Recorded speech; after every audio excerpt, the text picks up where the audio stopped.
Ia zi, mama, cum ții tu jucălica aia?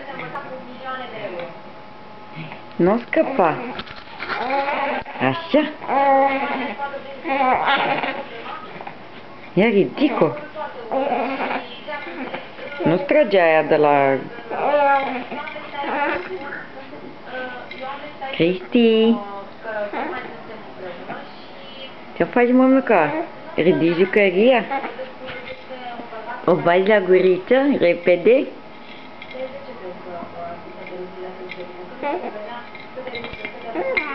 Da. Oh. Ia spune, îți place drângănica ta? Mai ieși de pluș?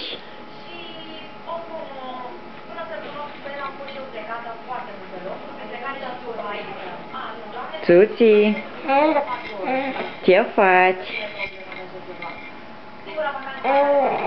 Da?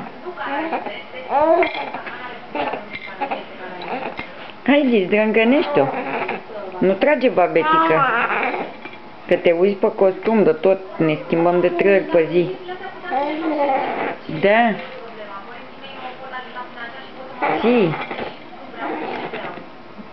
O tragi?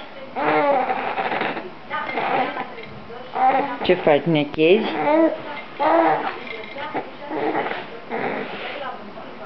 Îți place acolo, în balansoarul tău?